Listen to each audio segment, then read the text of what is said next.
If you were at home wondering, should I do this or should I not? We found at the time, you should be so obsessed with your idea that the only thing holding you back is some limited resources. And then we just, I think one day thought, oh, fuck it, let's give it a go.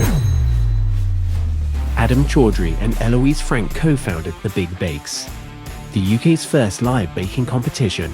Since 2017, they've grown it from a pop-up to an award-winning nationwide brand with over 150,000 guests and a team of 100 plus.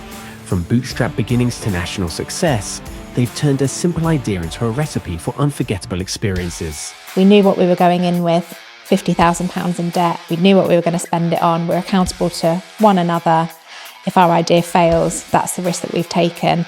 You cannot allow a B team player onto your A team. It doesn't matter. The attitude is what you hire for, but if they're there and they're not delivering, it will really upset the rest of your team. Last year you had 100,000 customers, but at what point did you know that the idea that you guys had was something worth pursuing?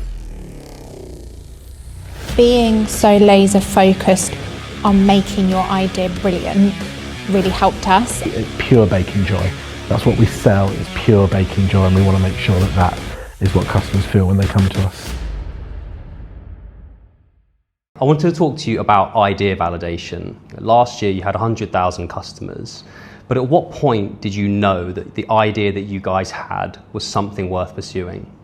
I suppose you never know until you know and customers are coming through the door, but we do both really strongly believe in like gut feel. And back in the time, like when we were starting the business, we were already really into hosting events. We were doing that in our day jobs. We loved doing that. That was like our favorite part of the job. So we knew we loved events. And then in our personal time, I'd gone to like some of the first ever escape rooms in Budapest. I'd loved those. I was like, how come these aren't anywhere else in the world?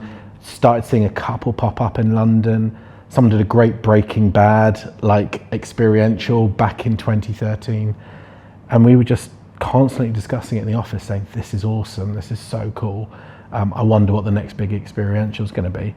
And as you keep discussing it, and we eventually came up with the idea of allowing people to come and have their own baking experience, their own bake-off against each other, we thought enough people that we describe this to get super excited.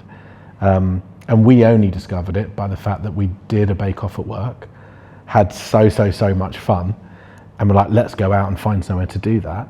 And we couldn't find anywhere. Like all the cookery schools we contacted were pretty stuffy. They were like, no, we don't do that kind of stuff. We were like, oh, do you play music? Like, we definitely don't play music. So it was that constant like thought in the back of our heads where we're like, oh, this is like, how come this doesn't exist? This would be so much fun. And then we just, I think one day thought, oh, fuck it, let's give it a go. Yeah, I think also hearing people that know people that have been to your event was something that got me in the early days. Was as we kind of grew, we started off as just some small event in South London at the back of a pub that, you know, is this where the Big London Bake is? And now we're here as the Big Bakes with 4 venues in the UK, and constantly I'm having friends go, oh, my friend did her hen do at your bake the other day, and my constant question is, did they have a good time? Did they enjoy themselves? That question panics us more than anyone, is when someone says, oh, one of my friends went, we're like, did they have a good time? Finish your sentence. Finish, tell us what they thought. But we get it every day. We get like pictures of like from friends like on the tube spotting the boxes, and the more we hear great feedback, the more the customer feedback comes back saying people are loving it. Even in the early days, we were obsessed because we were at literally every single event. Like we finished our day jobs, we got in our cars, we drove down to Tooting, and we would like take off our suits and put on our aprons, and we would work in the venues day in, day out, weekend out. And we just talk to every customer at the end and say like, did you have a good time? And they were like, yeah, please let the owners know they've done a good job. And like, oh, well, we are the owners. And they're like, oh shit, you guys are really grinding. But yeah, that was the way we were validating, is because we were just completely part of it at the start. And so would you say if someone sat at home now listening to this and they've got an idea that they think's amazing and they're very passionate about it, would you say there is a secret to coming up with a way to validate your ideas? I wouldn't say there's a secret, but I think being so laser focused on making your idea brilliant really helped us. I think we never started this wanting to make profit, wanting to make cash. we did this because we saw a real gap and had a real passion for what we could create.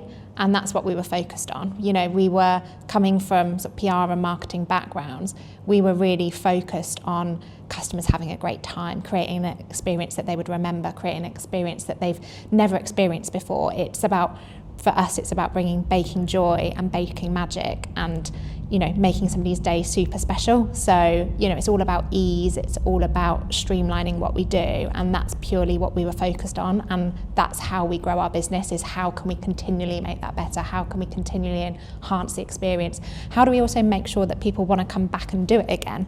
So for us, that's just been our real focus. And then when we look at our reviews, and that's what we do look at day in, day out, is we want to maintain that 5-star review. You know, we started to get those at the beginning.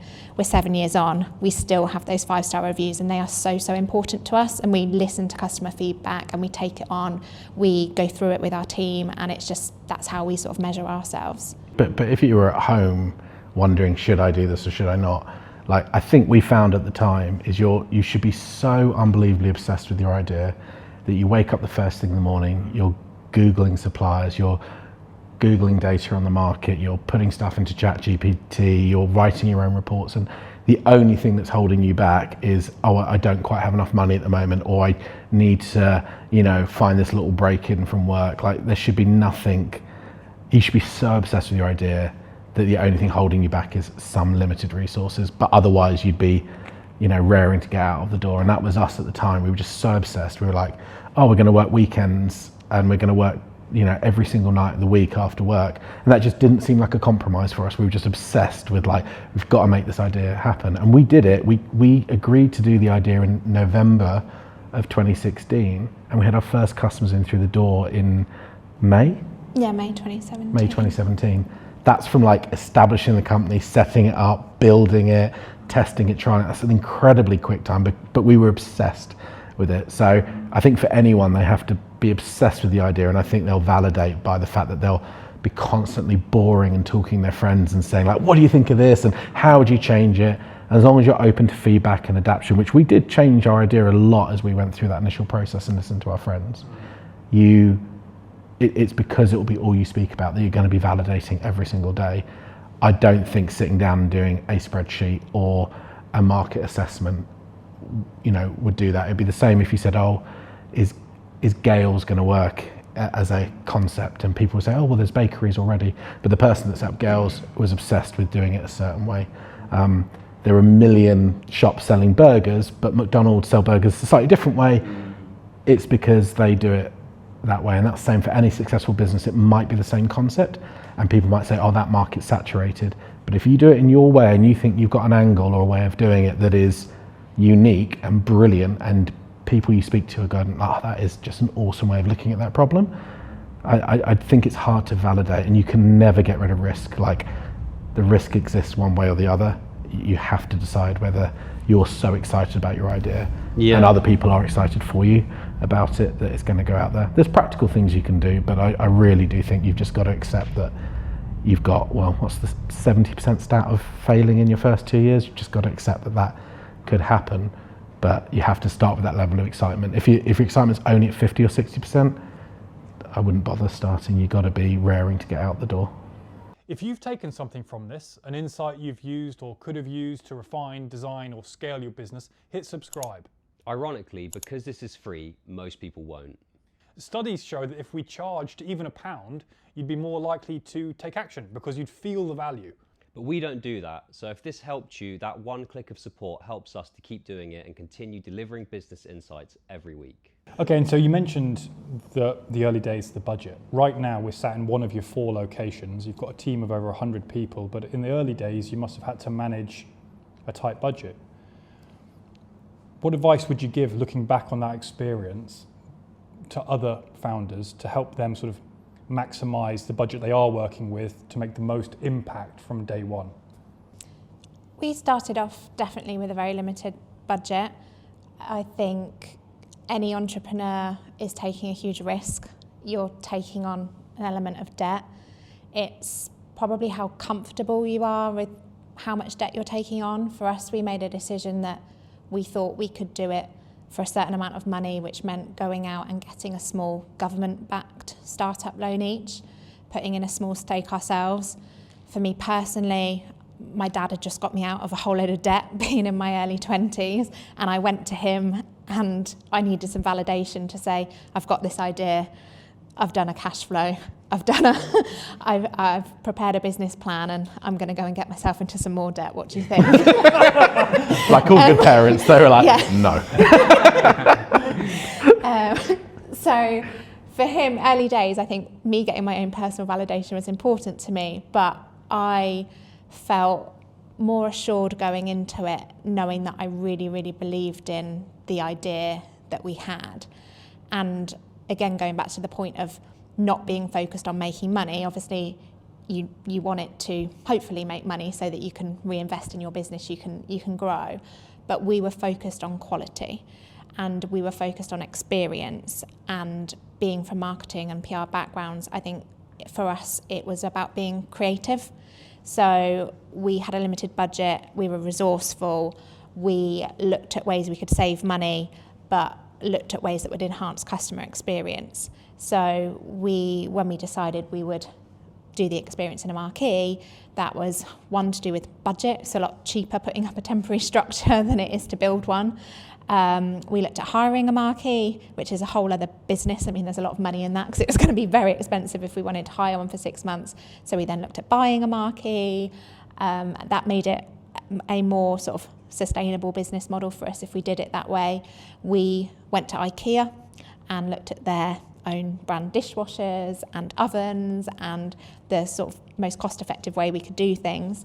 We did a lot of things ourselves when it came to building, creating. We wrote all of our own copy. You know, we didn't built our website in-house. You know, all of it was so manual.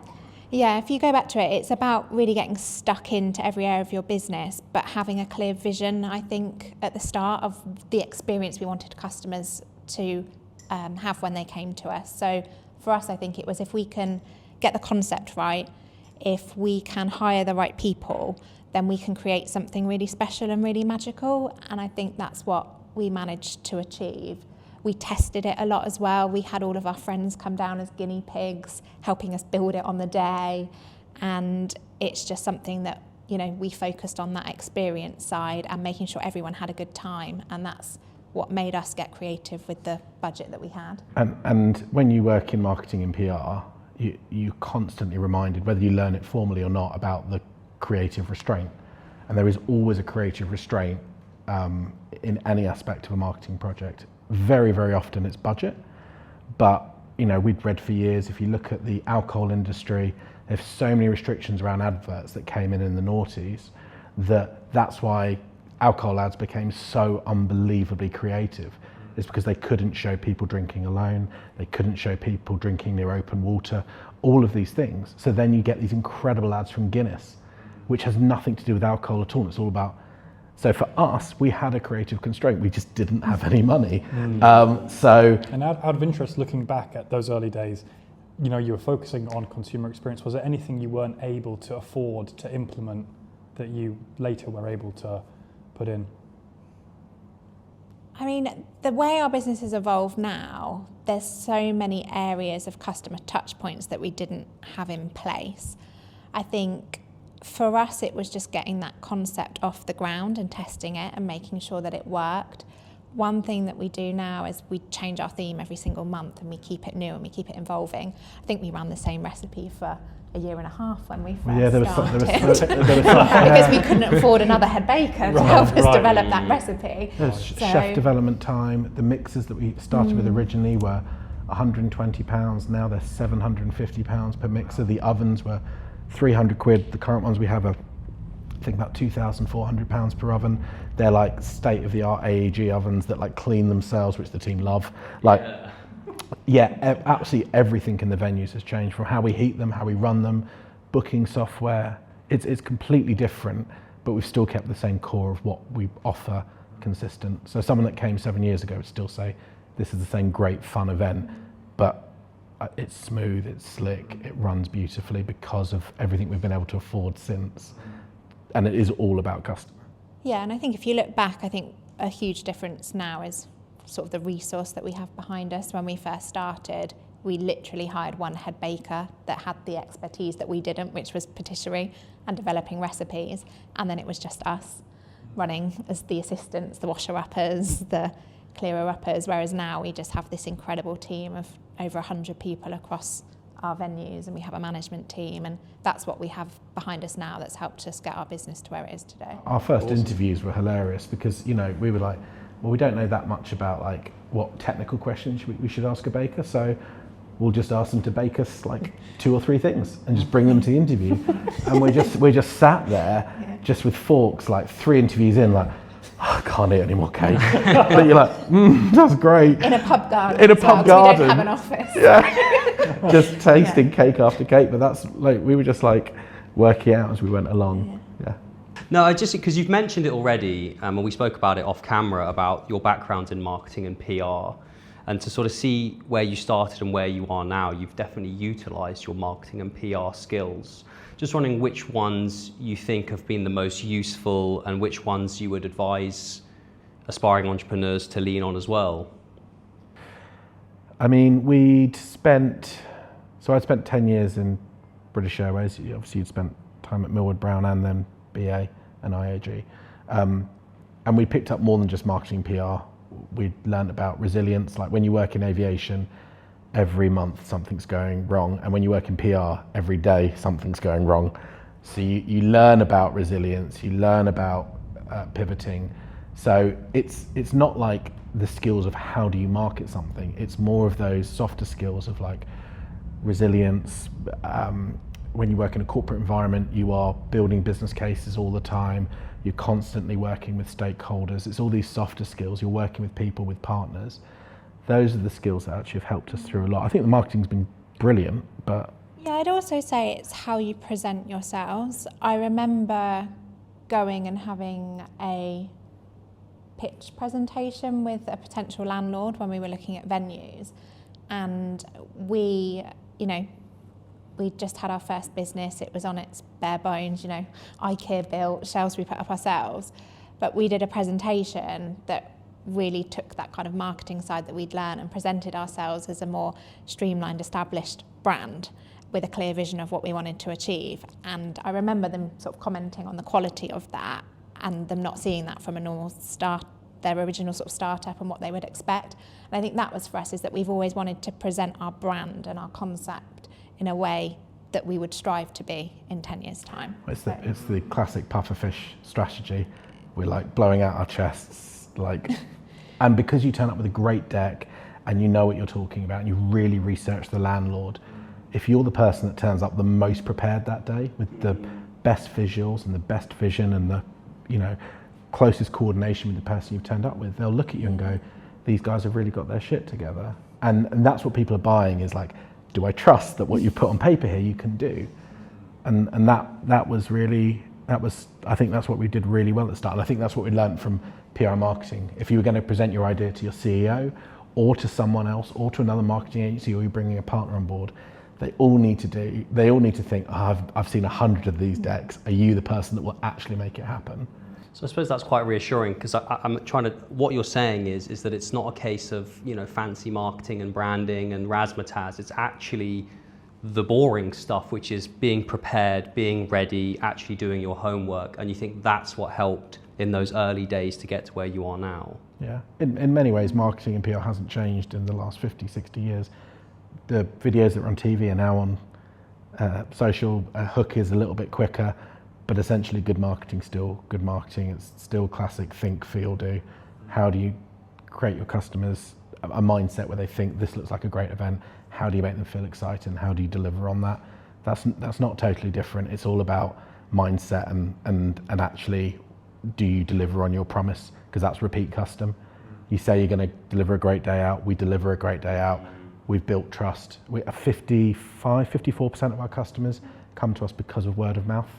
They've never seen a single ounce of our marketing. It's just because someone's come home and said, I just went to the best hen do ever, we should go there, and they're gonna, go along as a couple or on a date or whatever it might be. So I genuinely think it's just how we've approached it that's really helped us. You said the business has been going for 7 years now, and the two of you are, of course, co-founders, and that must mean that you work well together. Terribly. No, I'm joking. You work well together, but you've also credited, the success down to your team, who you've grown since day one. How do you go about finding the people who align with your vision?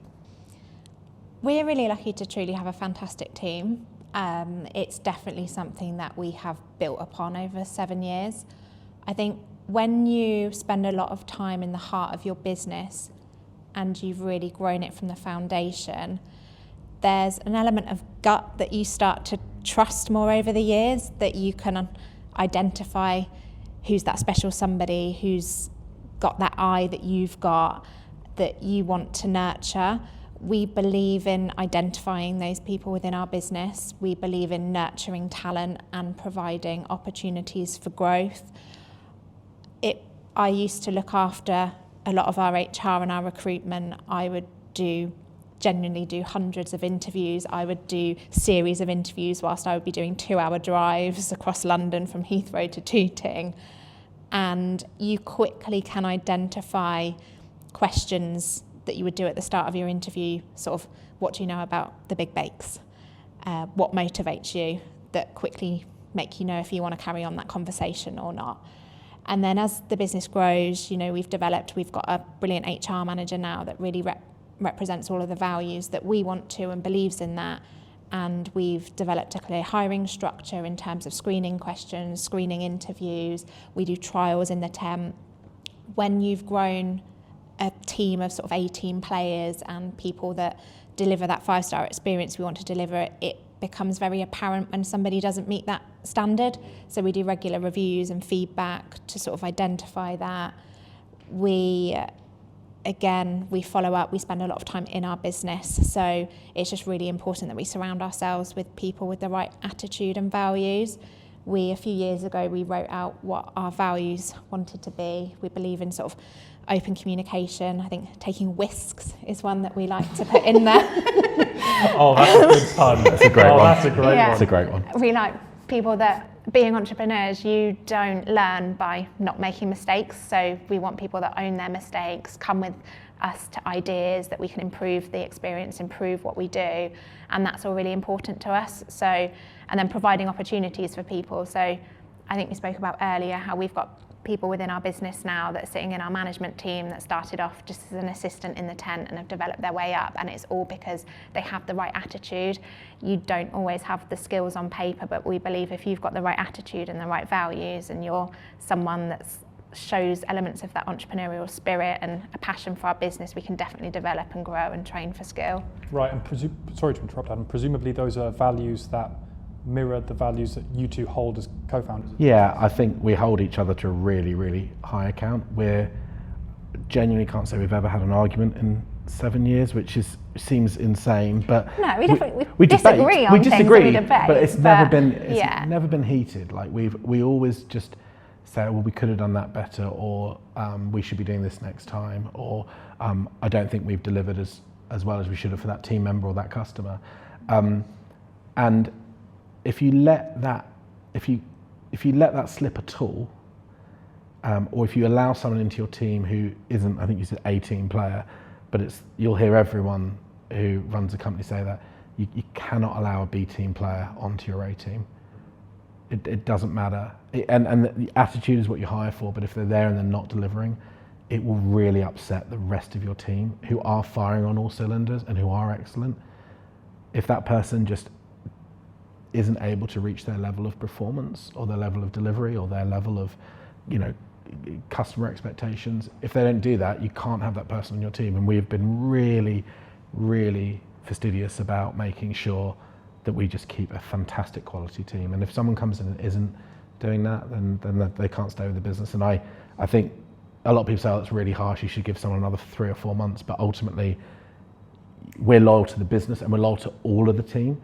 And if that one person's going to ruin everything for everyone, well, actually, you go with the majority. And that's what we've done throughout. And ultimately, when you've got a business that's focused on experience and delivering that experience, we've learnt quickly over the years that if you do have that one bad egg within the team, it can have a real effect on the rest of the team and the experience, and can very quickly bring it down. And I think when you've spent so long building up a team that you're really proud of, and you're in the heart of your business and you're constantly looking at ways you can train and develop, you become very protective of those team members and what you've created. So I think that's our approach, is we know how damaging that can be. And you wouldn't believe how it comes together. I mean, we did some great recruitment in Manchester last year, and the things you notice, so we're walking around the site with these new team members, and there was like a bit of trash on the ground, and two of the team members bent down together to pick it up, and everyone else walked past it. We're looking at that going, that's what we want. Because we won't walk past trash on here. If there's anything wrong on site, we go past it, we'll pick it up at the time, we don't leave it. And you see those qualities. It's such a small thing, but it's a great indicator to think that's someone that might fit with the Big Bakes values, is because you have that ingrained in you already. That's really hard to teach. So yeah, there's small things that we see in every team member now. And anyone who walks past litter is unforgivable. Yeah, Let's be real. There's no worse thing. But it's just interesting seeing it in an interview setting is sure. what people do, and it's the people that are holding the door open for someone or asking if someone needs any help. And you think, well, actually, you're going to be working with customers. If you're doing that on the day that you're interviewing, you're putting someone else first. For the quality we're looking from our team on that day, we're like, this is just lovely to see. Great. And that has worked time and time again for us. You spoke earlier about money in terms of when you were starting out, trying to be cost effective, shopping in IKEA, you're buying a certain level of dishwasher, and now you're on another level of dishwasher.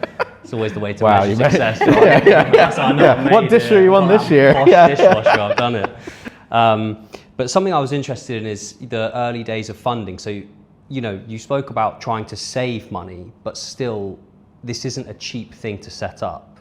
So I'm interested to know how you guys got yourselves in a position to be able to set the Big Bakes up in the first place. We actually went out to banks to start with, and we said, can we borrow what we thought was be about £70,000-80,000, and then some personal funds to do that.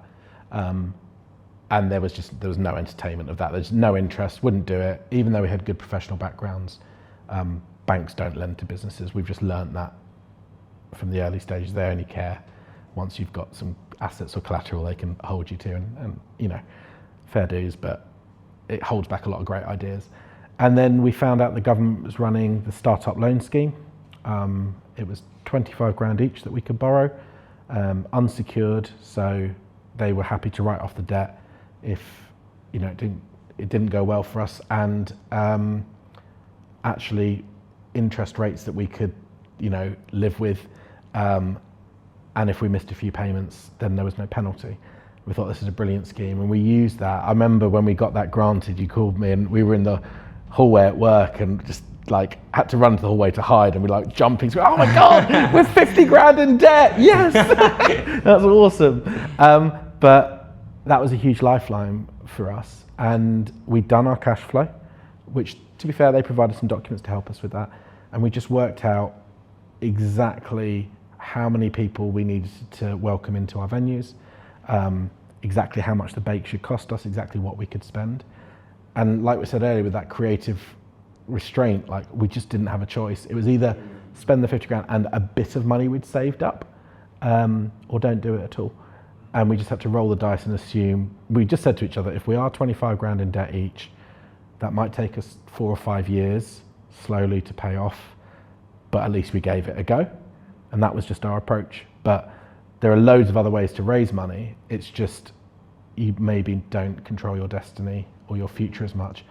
And once you start getting on, whether you're VC backed or investor backed, actually you might end up spending more time trying to pay back that investor or pay back that lender, or send that report over to the person that's backed you, and you're not focused on growing your company. Whereas actually we could borrow the money and then just focus on building and looking after our customers and doing what we wanted to do. And that was the best thing for us. And we just were 50-50 owners, and we could just move forward and just focus on our customers, which we think was the best thing for us. But there are a million different ways to do it. Yeah, I think that's really refreshing, because I think a lot of people, a lot of startups, a lot of entrepreneurs in the early days, they really want that VC money, because it's almost like early stage validation. Hey, we've been backed by a VC, so we're going to make it. And obviously we all know that that's not necessarily how it works out. So I suppose the only thing I would ask based off of your question is, if you could go back, would you do it differently? Or to me, it sounds as though it worked out well for you going down that. I mean, it's difficult because I can understand why it'd be validation, but VCs are spread betting. When you can see the world from their point of view, they are putting 10, 20, 50, 100 grand into 500 companies, hoping that 10, 15 make it.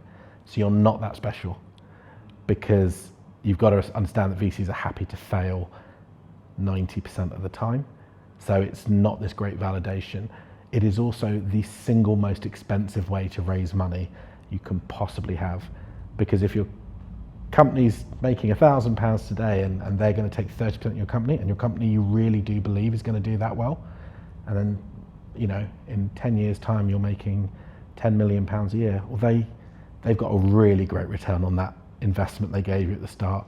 It's the most expensive bank loan you could take in your life. I'm not saying it's not valid, because if you scale really quickly, it's obviously valuable, but it is just another form of borrowing money. And we would always suggest that you start, if you're lucky enough to have it, with friends, family, and any schemes first, because if it's government backed, it at least will be reasonable. And if it's friends and family, then, you know, if they love the idea, that's one of the first signs that people will back you, if you're lucky enough to be in that situation. But yeah, I think people chase after that VC money, but then they spend their first 6 months creating the best PowerPoint presentation they ever can and not working on their product, or creating promises that they can't realistically deliver on until they get that money.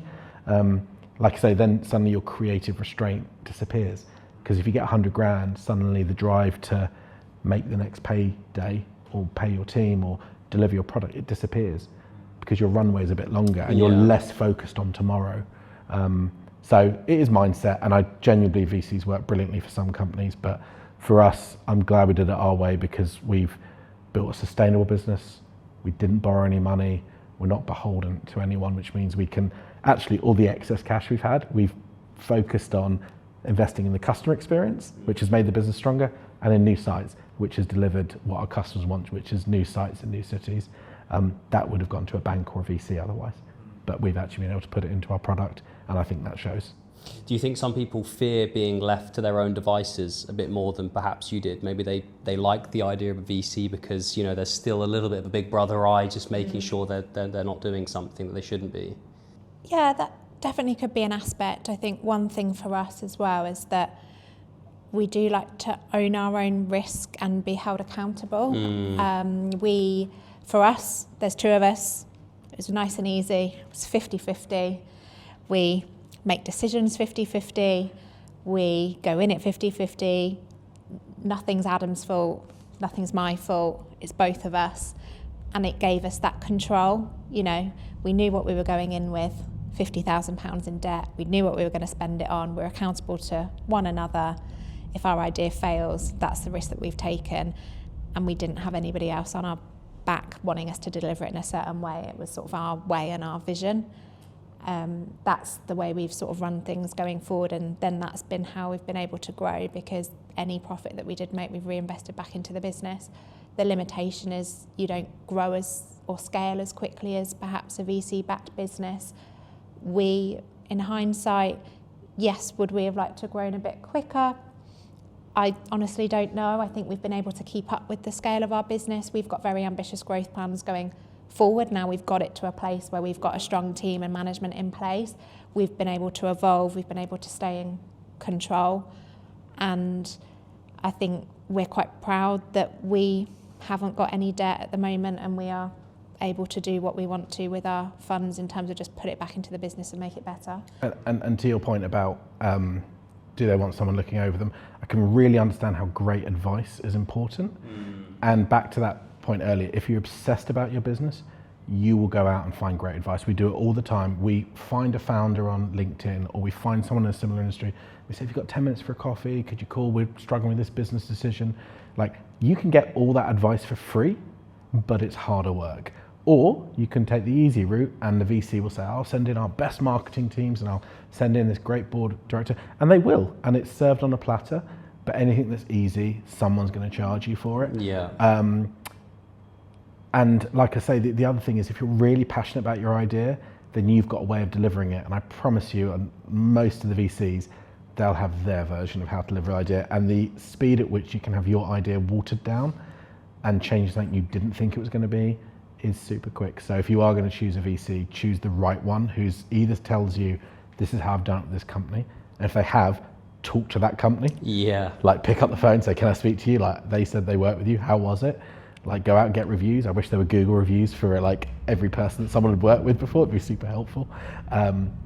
But yeah, it's about effort and time. Sometimes it's not worth spending the time because you have to scale super quickly. Otherwise, you're going to get, you're not going to get to your right market. You're going to miss the boat. But I think we've grown our business in a slightly more the traditional way, but we've still scaled quickly. And if we'd scaled too quickly at the start, we'd have been screwed over COVID and all of that, because we would have held loads of debt and couldn't have paid any of it. So yeah, there's part of fate in it, but we're pretty happy with. The startup loan, is the loan taken out against you personally, or is it against the business? It's against you personally. Yeah. So that was a bit more risky. Yeah. And like I say, Eloise has just like cleared. Yeah. Eloise has just cleared her debt, so she was like, back in we go. Okay. And so then, we talked about the finances in the startup days, but then bringing it to today, your company is privately owned between the two of you. You have a payroll of more than 100 staff. You've got 4 locations, and you're going bigger and better. Is there some practice or perhaps some advice you can offer to how you manage to keep your cash flow and finances in check day to day? Definitely. I think for us, neither of us came from a finance background. So being in it and learning and knowing when to get an accountant and knowing when to speak to your accountant really helped, I think. When is the right time to get an accountant? At the very start. At the very start. I do remember, I think it was about 6 months in, we'd done all of the build, and we realised that we had to do something with all of these receipts and potentially. I had this black folder full of, I can't tell you how many hundred, and you could see some had been screwed up, some had gum in it, some had clearly I'd left out in the rain, and we're just looking at this piling problem. Yeah, so my friend sort of recommended an accountant that their family business had worked with, so we went to see her, and we got back on track, and we used some good software that has helped us. But fast forward to today, we've now built a finance team. It's something that I take ownership more of, is the finance side. I think purely at the beginning it was just because I was slightly more organised than you, so I was able to keep everything Definitely. a bit more up to date. And I'd have regular meetings with our accountant where I'd go there once a month. We'd go through our sort of finances. She'd take me through how we'd done, and then it wasn't till I think we'd grown to getting this site, our third venue, that we realised that we needed really great oversight on it, and we had plans to reinvest our cash and keep reinvesting our cash, and then we needed to understand cash flows better, we needed to understand budgets better, we needed somebody else to do the finance because I just couldn't keep up with the bookkeeping element. I couldn't spend all of my days chasing 30 other people that now make purchases for us on receipts. So we've looked at ways that we can be agile, like using software that captures all of our receipts. We've trained the team on it. We've brought on an internal finance person that's really, really hot on doing our annual budget. So we now go through all of our forecasting. We've looked at our reporting. We use software again that all integrates into what we do so that we can report on our own KPIs. We have a really good idea of what we want our margins to be each month, and we hold ourselves accountable to our forecasts, our margins, our KPIs. We look at our cash flow on a site level and a consolidated basis, and that's all in the mind of, okay, well, we're going to need this amount of cash by this point if we want to reinvest in this site. And it's just something we now keep a really close eye on. It's back to that word of like obsession. Like, we set the baseline of how our event should run. We set the blueprint out of how many staff should be able to run a certain event, how much it should cost. And we know, not month by month, but day by day, if we are overspending or we're not. So a lot of businesses will wait until their accountant sends in their quarterly report and goes, you've lost money. And that's because you overspent on this, and this. And we just don't. We can pick up a week's past and we say, we did not run profitably last week, not because we've got the report from the accountant, but we've looked at the scheduling, we've looked at the spend, we've looked at the cash that's left the business, and we inquire into that every single day through our team, through us, and just obsessively, are we paying too much for butter? Where is this coming from? Can we source it better? Why do we have this many staff members on when we know we can deliver it this way? But we've set out our base models. And then the other thing we started to do in the last few years, which has been super helpful, is we have been reporting our finances the same way a company that would be a revenue of £50 million a year reports their finances. So we've set our financial standards to 2 or 3 tiers up from where our company is right now. So if an investor ever came in, or a bank, or whatever it would be on a finance side, and saw us, they'd be like, wow, I wouldn't expect this for this level of company. A bit like earlier we said, we would always turn up with the best marketing deck we could, or we're trying to turn up with the best arrangement of our financials. So they're like, these guys are obsessed about understanding their costs, understanding how they run. They know what their margin is, they know what their costs are.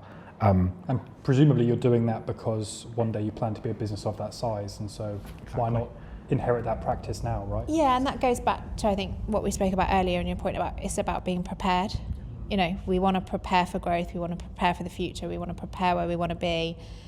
We may have an opportunity in the future that we have to present that information, and we need to know that. So our job as founders is to know how every area of our business operates, and that might be finance, which is something that, you know, we didn't have the expertise in, but we now surround ourselves with the expertise so that we can understand that and we can get in the numbers. It also goes down, I think, one thing that we still do is that although we've probably moved into that small business size rather than a startup anymore, we still have some startup mentalities, which is that laser focus on cost, but not compromising on quality. You know, we want to generate profit so that we can invest in our event and our experience to make it better for our staff, to put in operational efficiencies, to make better experiences for our customers and constantly enhance their journey and their experience. But we want to save money on knowing if we're spending too much on eggs or butter, having set suppliers, renegotiating our deals, because we're now doing this en masse across the UK. Getting sponsorships that are going to give value back to them but also save us money is really, really important. And companies leak money, and if you don't address the first leak, another crack and another crack and another crack will appear, and you'll get to a day where you just can't fix the pipe. It's too unwieldy, so you have to address it. A bit like we were saying earlier with like a B team player, you can't let them on your team. You can't allow that first crack to appear. You've got to be constantly looking at your costs and saying, am I paying too much for that Google subscription? Oh, I've got an Adobe Photoshop piece of software that's cost me £500 a year, but should I be getting that for free? Oh, I mean, definitely not. Photoshop's definitely the best for what we use, but you know, there are so many things that get added on, and everyone's adding on a tax, a service, a charge, a this or that. You wouldn't believe how quickly those leaks appear. So we every single quarter we open up the pipe and we say, right, how do we make sure this stops leaking, or this is rebuilt in a way that this doesn't do this anymore? So we're really obsessed by that. So you're operating in some major cities in the UK, London, Birmingham, Manchester. Great places for footfall, but obviously with footfall comes competition, right? And this in the entertainment space. So I'm wondering, you know, creating a brand to get those customers to come to you. You guys have clearly understood the assignment. How can someone watching this today, what are the crucial points that you guys picked up on that you could relay to them as something that they should focus on in the early days? Consistency. So if you want someone to buy your product from you more than once, your product has to be consistent. The amount of reviews we see that says, I've just been to your Manchester venue, it was amazing, it was just as good as when I went to Birmingham, or just as good as when I went to London. That's what we want to hear. The worst review would be, just went to Manchester, wasn't as good as London. Because actually, with any brand, people are buying trust and consistency. It is the badge you put on your product to say, you are guaranteed that this is going to be just as good wherever you go. And we do that. We're just obsessed by it. You look at any of our Google reviews, any of our Design My Night reviews, any of our TripAdvisor reviews, 4.9, 4.9, 4.8, 5 stars across all of the sites. And I can't tell you how hard it is to get above 4.5 on Google. It's really, really hard work. So we're constantly thinking about consistency and making sure. So if we change one thing on one site, it changes at all sites. We'll run it for a trial 1 month here, and then it will roll out to all of our locations. So we're constantly thinking about how we. So you talk about consistency, but what are you consistently looking for? What is that feedback? Someone can say, this was amazing about the Big Bakes. What are those sort of trigger words that you guys are really looking for? The head baker was so much fun. They looked after us. The staff cared about that. The ingredients were great quality. The tent looked immaculate and incredible. We had such a warm welcome. The drinks were fantastic. It was so cool that we could get food delivered to our station, so all we had to do was focus on baking. They did all the washing up for us. I hate that part of baking at home. But these are the reviews that we look out for. Yeah. We get about 200 individual, very detailed responses every single month. And we sit down as a team, about 10 of us, and we go through every single review. And we say, right, is that a problem with the model? Is that a problem with the site? Or is that something that we can't correct and we were unfortunate on the day? Because we can't fix everything. But are there patterns? Is there changes? There might be someone on the bar who just clearly hasn't learned one of the cocktails well enough. That will come out in the reviews within a month. So again, obsessively looking at what do customers say, what do they want, what's going well, what can we correct and fix. So those are those consistency areas that we want to make sure that the customers know what the experience feels like. It should feel, it's pure baking joy. That's what we sell, is pure baking joy, and we want to make sure that is what customers feel when they come to us. The culture from where we look seems to mirror the experience of the customers. How do you manage to maintain that culture internally between all of your staff? I think it starts at the hiring process, which is really important to us, is that we hire the right people. We spoke a little bit earlier about how we now have quite a rigid hiring process in terms of our screening questions, interviews.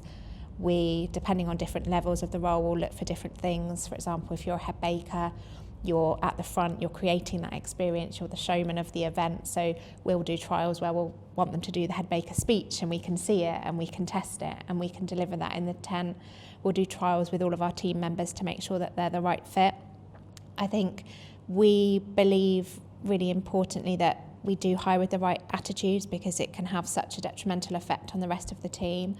We believe in nurturing talent, so providing clear opportunities for people. Training is really, really important and something that we're constantly enhancing at the moment. We've just developed somebody from a previous role into a training and quality assurance manager now, where we're reviewing training for just all roles across our site so that we can make it enjoyable, we can make it fun. You're not just being thrown a standard course on food safety, you're learning about how that's relevant to our business, why it's important to our customers. You're getting a chance to practice that, you're doing role plays, you're having engaging videos that we've created ourselves to really bring people on our mission with us and on our journey. We think it's important to teach them about our values from the outset, teach them the journey that we've been on and where we're going, and then having other individuals in your company that just constantly embody those values, represent your brand and are genuinely passionate about it, that gets other people excited. We like to provide opportunities for people in terms of reward. We do monthly Star of the Month and vouchers, constant recognition, like sharing all of those reviews with the team and calling it out. If somebody's had a brilliant review is really important. Doing big team events. We hold 2, a summer and a Christmas event with everybody where we do annual awards and really get everyone together and can shout about people's success.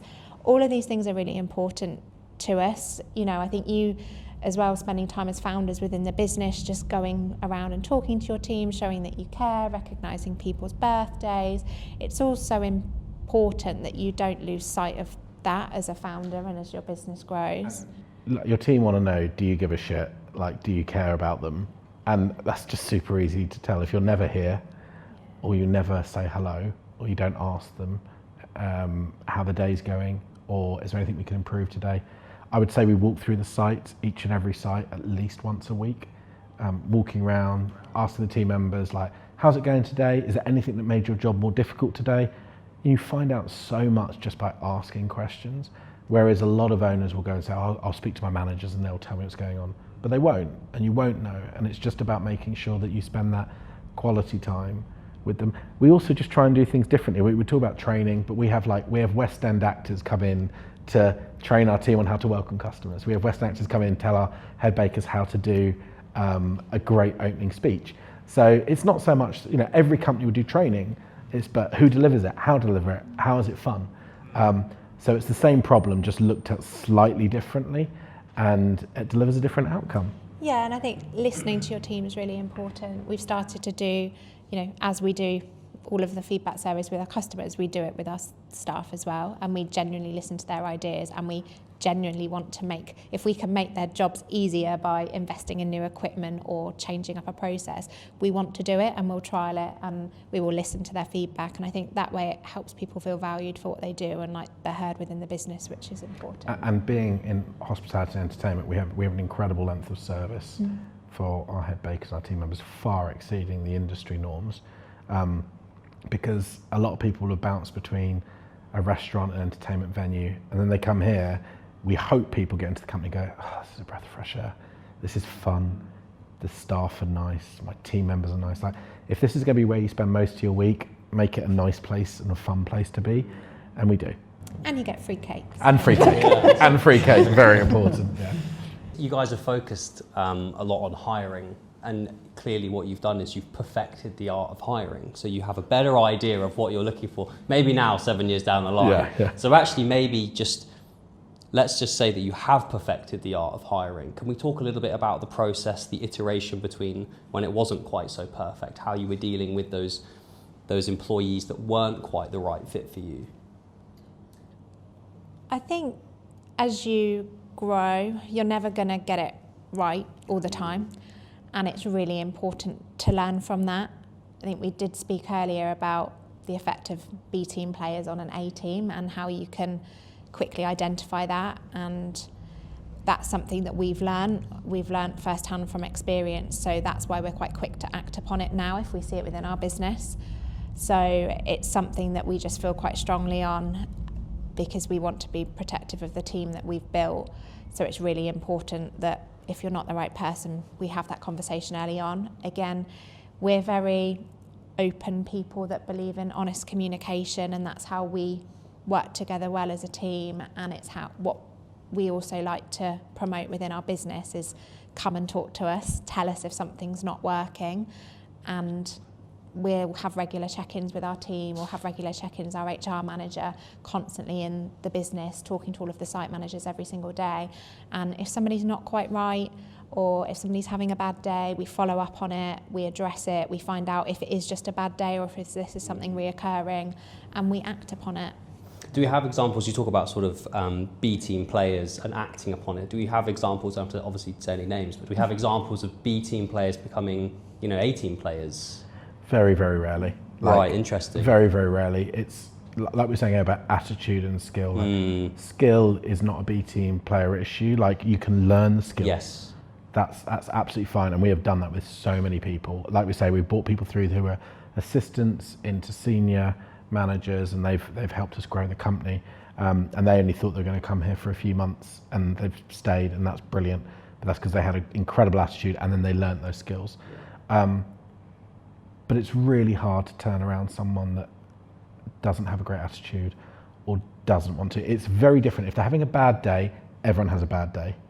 But if every day is a bad day for you, and you don't want to support your team, and you only put yourself first and don't work with your teammates, and you turn up half an hour late every day and you push pressure onto your other team members, it's what your team wouldn't do to you, but you're happy to do it the other way around.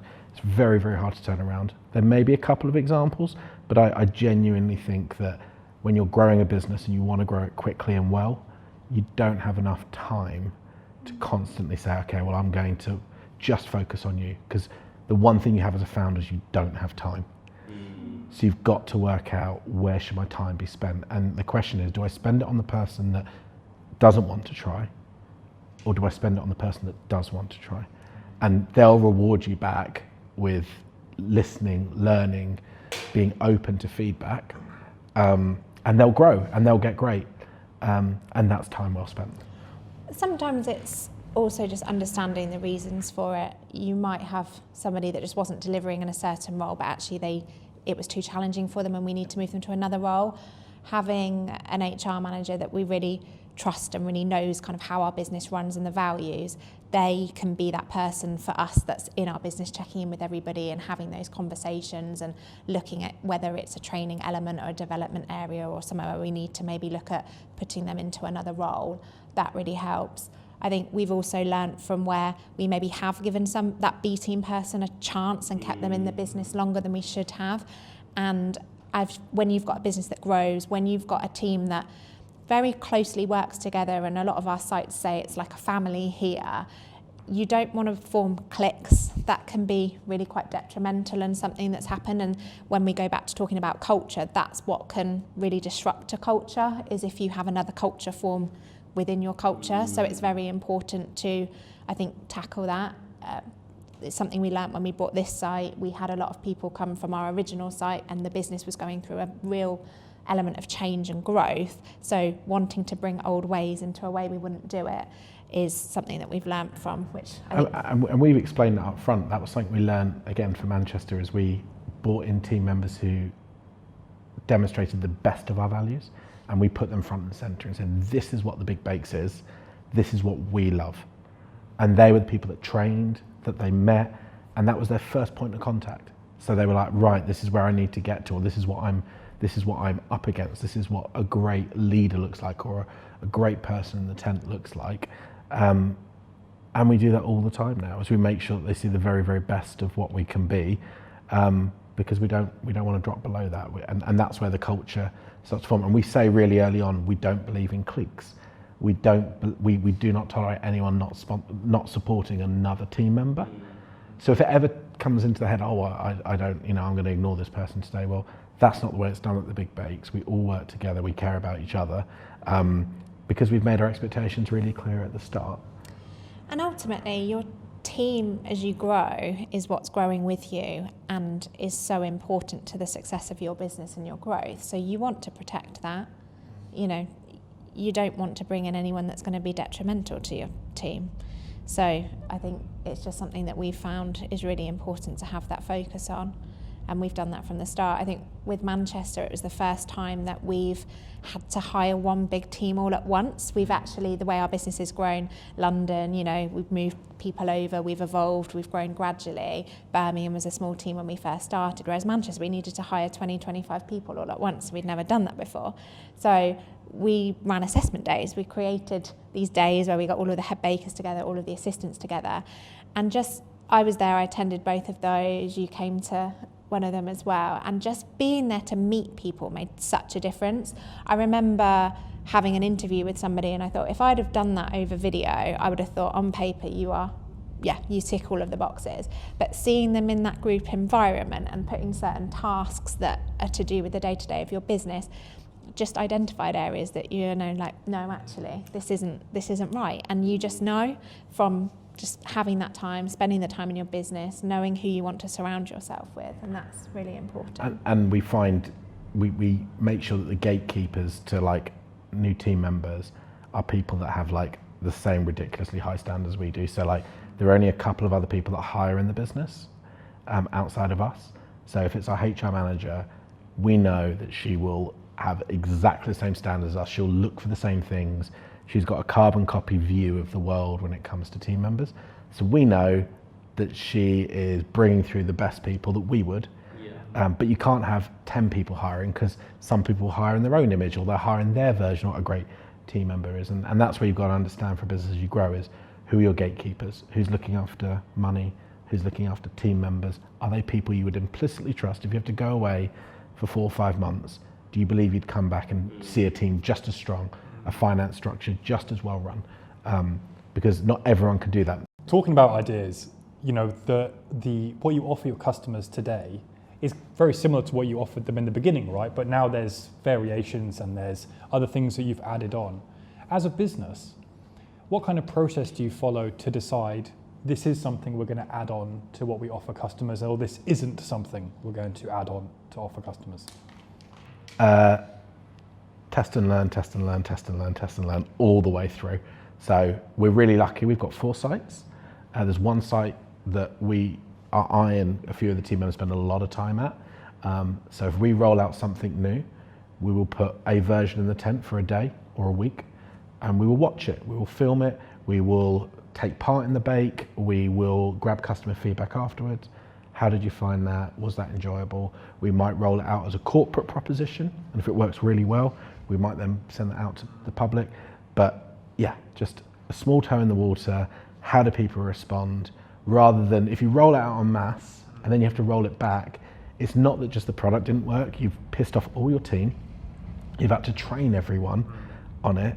Whereas here we say, right, let's put on a head baker that really understands the product. We've had a pre-meeting with, we've put this in the tent that day. It might be a new ingredient, a new method, a new way of introducing the bake, a new way of judging. It could be anything. And we have changed the event vastly in so many ways that it runs. The product is still baking joy. The way we deliver it has changed fundamentally, from the speech to the delivery to the ingredients to everything. Your review score is so high though. Like, do you ever get concerned that introducing a new thing for a sample of guests might, I mean, what I should say is, are you upfront with the guests that they're trying something that's new on the menu, so to speak, or? No, because you get biased results. Because Right, then okay. you'll have alerted them to it. I see. The great thing is if you can put something in there, it works really well, and then you hear someone going, oh, that's really fun. I love the way they did that. Because then it's genuine. Yeah, sure. But I could have put something not new in and say, oh, that hob's been there for a year. But I might say, oh, we put a new hob in today. How'd you find it? And they'll be like, yeah, it's terrible. but 100 people have used it in the days before. Like, Sure. You don't alert people to it. That's why you have mystery shoppers, or that's why we, have friends that go and we ask them how it went, or we assess the sites with audit. Like, we ensure that we've got so many different checkpoints, some visible, some non-visible. But we test the product relentlessly. We run test bakes every month where we test the recipe of the month with the full team, and it costs us an absolute fortune in hours and time. But the whole team have been through the bake multiple times. We must spend somewhere between 100 to 200 hours a month, depending on the bake. Just everyone baking it, everyone testing it, mock judging, tasting, all of that. We do all of that. So that first bake of the month, when a customer comes in, that's our first day doing that theme. Actually, it's not the first day for the head baker. They feel perfectly comfortable because we change our product every 30 days, which is an insane level of change for a business to go through for a product. If you think about how hard it is to roll out one product, imagine doing it 12 times a year, 4 sites. It's really hard, which is why we spend so much time and money in making sure that the guest that comes on the 1st of March gets just as good an experience as the guest that comes on the 25th or 30th Awesome. of March. So yeah, but we drop any changes in there softly. Right. We'll watch it. We literally sometimes, if you see us on the benches outside any of our venues and we're just like watching you, like we're not weird. We're just like looking at the thing we've changed and be like, it's going well. Yeah, thumbs up or thumbs down through the window. Yeah, right. Yeah. We also probably don't like to think of it as change, but just enhancements and improvements. Right. We're always looking at ways we can optimise, and that's, like you said, the fundamental concept hasn't changed, but it's enhanced, it's improved, it's optimised, we're changing the theme every month, but you're still having the same experience with us. So just bringing people on that journey, like Adam said, testing it, trialling it, making sure you've just communicated it. You can't just communicate it via email, you can't just communicate it to one person. Being present at our head baker meetings, we can't be at all of them, but we try and get a spread of it and make sure that the right managers and people are there and delivering the right messages is just really important. You spoke about A players, okay, and we're talking about energy and enthusiasm. That's got to come from the top down, right? Which is you two. Hopefully. So what I want to know is, how do you guys prevent yourselves from burning out? What is it that you're doing to keep this energy and enthusiasm? I think we could give you some wanky answer about how we never burn out and it's perfect and I drink this And tea cut. and and all of that. To be fair, Eloise, you are better at it. She's like, Eloise, I have a routine in the gym. Like, we burnt out. I burnt out really badly last year, and we opened Manchester There were days I was doing like 16, 17 hours a day, and you know, it was incredibly hard. So it just requires a lot of willpower to get over there. I think we could have planned it better, but then it wouldn't be a startup if it was all smooth and wonderful. And even if you work in a big company, you'll know when you launch something new, it can be a real shit show before it gets going. On a day-to-day basis, from my point of view, how we don't burn out, or we don't burn out our relationship, or we keep the energy right, is we're able to let off steam with each other. I really feel for founders who are just a single founder. I think it famously, places like Y Combinator and big VC funds, they will only invest in companies that have two founders, because the failure rate for single founder companies is so high. And I wouldn't have understood that 7 years ago, but now, if I'm having a bad day, I have someone to talk to, where I don't let the mask off completely. I can't do that with the team every day. I can't say I'm having a fucking terrible day, because I can't ruin everyone's day. Yeah. But I can do that. There's no judgment. There's no, it doesn't affect our relationship. It doesn't affect the company. And I can let off steam. And I might just say, I just had the most frustrating meeting. This is fucking mad. And then Eloise was like, feel better? I was like, yeah, I do. Yeah, I think on my side, I remember quite early on, some of my burnout and struggles were really at the beginning, because I wasn't living in London. I moved out of London, was still working a full-time job, driving from Heathrow to southwest London every evening, then spending my weekends there, commuting back again. And I saw a diagram of the life of an entrepreneur, and it literally was every day. It was like a wave of these extreme highs and lows, and it couldn't be more resonating. And it's definitely what you experience. Like we'll be celebrating the biggest win, but then something, you know, one email, one phone call, one conversation with a staff member could just throw you, and you've got to put on just another hat. You know, you've just been in a finance meeting, you've been doing marketing, and then you're going into the tent and thinking operationally and having to troubleshoot and problem solve. And it can really get to you. And I think, I mean, I'm going to be the one to swear now, but it's really fucking hard, like running your own business. It takes a lot of resilience. It takes a lot of tenacity. And personally, as Adam said, I don't think I could do it without having a business partner. I think if you are a sole founder, having just some kind of support, whether that is a mentor or somebody that you can really trust, that is maybe just outside of your business, that you can... Parent, partner, friend, someone else who maybe runs a business. It doesn't have to be a mentor. It's just someone else who maybe runs a small business, another business, or might be in a similar line of work to you, that can sympathize with you. Because if I express some of my days to like my parents, they'd be like, "Oh, that's nice, dear." And you'd be like, "I don't think you've listened to what I've said or understood what I'm saying." So it's finding someone that just gets. Yeah, I think that's it. I think it can be very lonely being an entrepreneur. Having your own business, and I can say this because I do have a son, is like having another baby. It needs constant oversight, it needs constant nurturing, and you can't not think about it. I think for us, balance is really important. We get to do that by going on leave, because one another can support each other, and that's important, but you never really have a break from it. You're still checking everything because you genuinely care and you want to know what's going on. But it does mean that you just never really get that switch off time. I think for me, having the right balance is important, because we've gone through stages where you just don't get that balance. So finding something that can truly make you switch off is important, whether that's reading a book, going for a run. I mean, I'm into CrossFit, and now spending time with my son and just putting him to bed every night is just a really nice, gets me into a whole different other place. And having kind of balance is so important.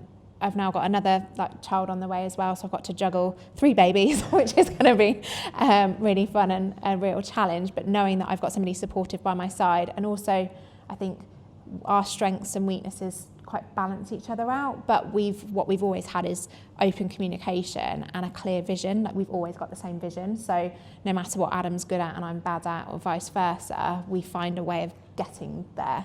So I think, having somebody you can speak to that really gets it is important. And that there's so many fucking snake oil salesmen out there who are like, drink Huel and you'll get through the day, or like, drink this matcha tea and everything's fine, or buy my diary and you'll be organised. Like, you won't.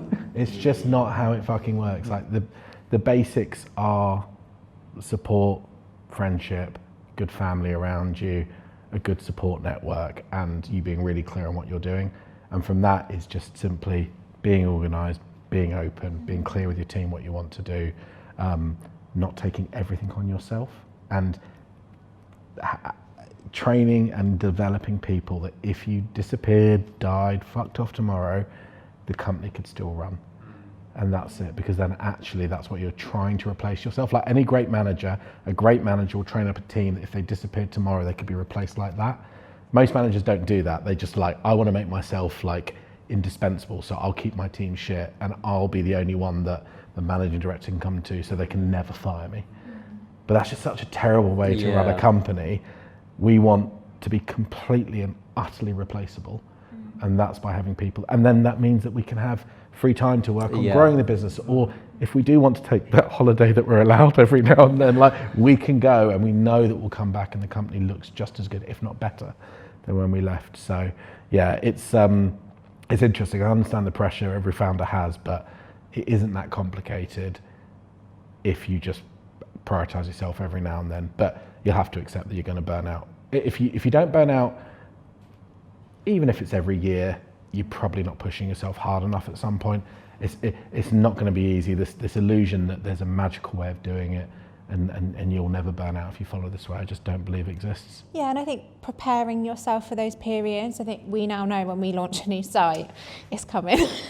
that's the period where it's going to be intense and we're going to be spending 15, 17 hours on site. But we know that it's a short period and the success is worth it. And like Adam said, build a team around you. They are the bread and butter of what you do, and you will be able to have some switch off or some respite knowing that, we've got good managers there, they're going to run it, that they know what they're doing, they know their shit. It's hard. I think we now know to prioritise our time is really important. If we do 3 things in one day, we've got 7 meetings, but as long as we get these things done, then that's going to give us value. And then value of our time.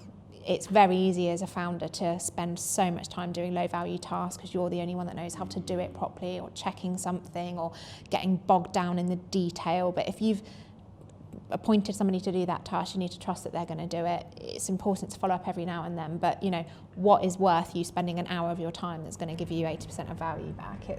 And if we do waste our time on something, we've got a lot better at saying, I did a really low value task this morning, so I'm going to do a really high value task this afternoon. So it's just that way of not making sure that the next task you do is low value and the next task is low value. So sometimes to let off stress, I like jet washing the drive here sometimes. There's just something about it when I walk out the office like, oh, look how clean that is. Like that for me is my inner zen. That's how I stop myself burning out. That and matcha tea.